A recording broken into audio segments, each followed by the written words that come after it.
Aujourd'hui, on se plaint du comportement de certaines femmes et pourtant nous leur dressons le tapis rouge de la prostitution. Imaginez le nom de Sugar Daddy. Il a été donné pour quelle raison? Pourquoi les femmes nous appellent Sugar Daddy? Nous, les hommes qui avons de l'argent. Simplement parce qu'avant même qu'elles nous montrent leur valeur, nous payons la dot. Comment voulez-vous que les femmes connaissent l'importance de la valeur morale si vous leur donnez plus d'argent pour leur valeur physique? Par vos comportements, certaines femmes pensent qu'il suffit d'être belles pour réussir leur vie. Par vos comportements, certaines femmes pensent qu'avoir de l'argent, c'est la plus belle qualité qu'un homme puisse avoir en 2022. Par ce comportement, beaucoup de femmes ont fini par croire qu'il suffit d'être beau et d'avoir de l'argent pour être l'homme parfait. Monsieur Akali, toutes les femmes sont nos mamans. C'est normal qu'on leur couvre de cadeaux si on a les moyens de le faire. Monsieur Niaoré, il y a des erreurs à ne pas commettre.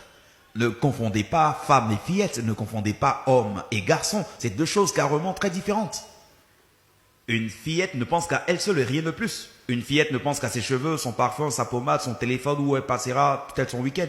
Une fillette ne se projette pas dans l'avenir. Une fillette ne se préoccupe que du bien-être de son corps et de son ventre.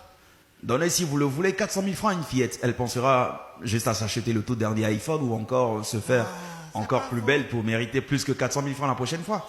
Remettez par contre ces mêmes 400 000 francs à une vraie femme. Elle pensera à ouvrir un commerce, elle cherchera à investir dans un business qui lui permettra d'avoir de l'argent et ne plus compter sur vous. Elle pourra peut-être même penser à ses parents, penser à ses enfants, penser à sa famille, penser à tout le monde autour d'elle, sans forcément venir vous taper à la porte pour vous demander de l'argent. C'est ça le comportement d'une vraie femme. Arrêtez de donner de l'argent aux fillettes. Donnez-leur du travail ou des conseils. Arrêtez d'être des garçons. Devenez des hommes. Un homme ne donne pas de l'argent à une femme parce qu'elle est belle. Un homme ne donne pas de l'argent à une femme juste pour l'impressionner, juste pour l'avoir dans son lit ou encore juste pour une nuit. Un homme, un vrai, donne de l'argent à une femme pour l'aider à évoluer dans la société. Une fille sans emploi qui vit dans un psychobois avec ses parents, tu lui offres un iPhone d'une valeur de 500 000 francs. Les femmes qu'il faut aider, les voici. Les sages-femmes, les infirmières, les vendeuses d'eau, les vendeuses de baouin, les serveuses dans les maquis, dans les bars, dans les restaurants, les femmes qui ont laissé le chemin de la facilité pour travailler. C'est ces femmes qu'il faut encourager aujourd'hui pour que nos enfants, nos petites filles qui naissent aujourd'hui, sachent que la beauté d'une femme n'est pas seulement physique, mais elle est aussi morale et intellectuelle.